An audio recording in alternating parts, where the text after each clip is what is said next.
नमस्कार. ट्रिग्नोमेट्रीचे आणखी काही examples. Find the value of 4/3 into cot square 30 plus 3 into sine square 60 minus 2 into cosec square 60. आता simple 60 30 ह्या जर व्हॅल्यू स्टँडर्ड व्हॅल्यूज माहीत असतील साइन कॉस टॅनच्या, तर आपण हे एक्झाम्पल लगेच अगदी सोडवू शकतो. सिंपल आहे. फक्त काय करायचं आहे, सगळ्यांच्या व्हॅल्यूज इथे इनपुट करायच्या आणि सिम्प्लिफाय करायचं, सॉल्व करायचं. सो आता या व्हॅल्यूज आपल्याला माहिती आहेत. So that implies 4/3 into cot square. Cot 30ची व्हॅल्यू आधी आपल्याला माहिती असेल हवी. ते जर टेबल पाठ असेल म्हणून म्हटलं की टेबल पाठ करून ठेवा. अशा टाईपची एक्झाम्पल्स आली तर 1-2 मिनिटात तुम्हाला ते सॉल्व करता येईल. सो कॉट 30ची व्हॅल्यू आहे √3, पण कॉट स्क्वेअर आहे सो स्क्वेअर करायला हवं त्याचा. सो √3चा square, because cot 30 square means cot square 30 अशी ती व्हॅल्यू आपण कन्सिडर करायची. कॉट 30ची व्हॅल्यू घ्यायची आणि मग त्याचा स्क्वेअर करायचा. स्क्वेअर क्यूब जे काही दिलं असेल ते प्लस 3. साइन 60ची व्हॅल्यू घ्यायची आणि मग त्याचा स्क्वेअर करायचा. साइन 60ची व्हॅल्यू आहे √3/2 स्क्वेअर मायनस 2 इंटू कोसेक म्हणजे काय असतं 1/sin असतं. सो 2/√3 कारण सेम अँगल आहे ना 60-60. सो 2/√3 त्याची व्हॅल्यू आहे कोसेक 60ची, त्याचाही स्क्वेअर आहे त्यामुळे तो स्क्वेअर. आता फक्त अल्जेब्रा सिम्प्लिफाय करायचं आणि व्हॅल्यू काढायची. So that implies 4/3 into 3. आता हे 3 कॅन्सल नको करूया, नंतर आपण एलसीएम घ्यायला ते उपयोगी पडतील. 3 into 3 square √3 square means 3 and हे 2. So 3 into 3/4 minus 2 into 4/3 which is equal to 12/3 plus 9/4 minus 8/3. आता हे 4 आणि 3च आहे त्यामुळे किती येणार, त्याचा 12 येणार ना. 4 इंटू 3 केलं की. सो ह्याला 4ने आणि ह्याला 3ने मल्टिप्लाय करायचं. So that implies 48. आता सिंपल आहे, सिंपल मॅथ्स येत आहे. 40 याला 4ने मल्टिप्लाय करायला लागेल, याला 3ने मल्टिप्लाय करायला लागेल. सो प्लस 27 मायनस याला 4ने करायला लागेल. सो 32 अपॉन सगळ्याचा 12.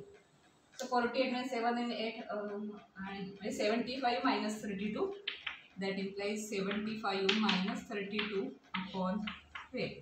Which is equal to 3 राहिले 4 means 43 upon 12 हे याचा फायनल आन्सर आहे. इतकं सिंपल आहे ते, अगदी 1-2 मार्काला एमसीक्यू मध्ये वगैरे. फक्त काय लागणार आहे तुम्हाला, या ज्या व्हॅल्यूज आहेत सगळ्या रेशोच्या त्या स्टँडर्ड अँगलच्या अर्थात त्या तुम्हाला माहिती असल्या की झालं. Next example. Find A and B if given that sin of A minus B is equal to 1/2 and cos of A plus B is equal to 1/2. So हा जो अँगल आहे त्याचा आन्सर कॉसचा आहे तर इथे 1/2 आणि हा अँगल आहे त्याचा साईनचा आन्सर येतो 1/2 आणि ए बी आपल्याला फाइंड आउट करायचं आहे. सिंपल आहे एकदम. आता हा अँगल कोणता आहे, कुठल्या अँगलला साईन हे 1/2 येतं आणि इथे कोणता अँगल आहे की ज्यामुळे कॉसची व्हॅल्यू 1/2 येईल. एवढं फक्त माहिती असेल तर आपल्याला हे सॉल्व करता येईल. सो आपल्याला माहिती आहे की sign 30 is 1/2 and cos 60 is 1/2. So we know that sin 30 is equal to 1/2 and cos 60 असतं is equal to 1/2. म्हणजे हा जो काही ब्रॅकेट आहे तिथे त्याची व्हॅल्यू 30 असली पाहिजे आणि हा जो ब्रॅकेट आहे त्याची व्हॅल्यू काय असली पाहिजे 60 असली पाहिजे. That implies A minus B किती मिळालं आपल्याला 30 and A plus B is equal to मिळालं आपल्याला हे 60. कारण ह्या साठी 1/2 आहे आणि ह्या 60 साठी 1/2 आहे. देअरफॉर ही दोन इक्वेशन्स मिळाली ती सायमल्टेनियसली सॉल्व केली की A आणि B ची व्हॅल्यू मिळते. इतकं ते सिंपल आहे. आता हे इक्वेशन पण खूपच सिंपल आलेत. सायमल्टेनियस इक्वेशनची खूप कॉम्प्लिकेटेड इक्वेशन्स पण आपण सॉल्व केलेत क्रेमर्स रूल वगैरे यूज करून. सो सिंपल आहे. आता इथे फक्त ॲडिशन केली की बी तर कॅन्सल होईल, एची व्हॅल्यू मिळेल आणि नंतर बीची घेता येईल. सो बी कॅन्सल झालं की आता हे येईल तुम्हाला direct 2A is equal to काय मिळणार 30 plus 60. So solving this equation we get 2A is equal to 30 plus 60 means 2A is equal to 90.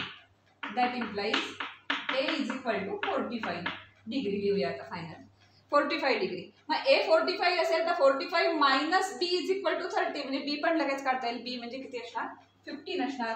That implies B is equal to 15 degree. So अशी काही इक्वेशन्स देऊन तुम्हाला ए आणि बीच्या values वगैरे काढायला सांगतील किंवा डायरेक्ट स्टँडर्ड अँगल देऊन सॉल्व्ह करायला सांगतील. अशी सिम्पल एक्झाम्पल्स पण रिलेटेड टू अँगल अशी येऊ शकते.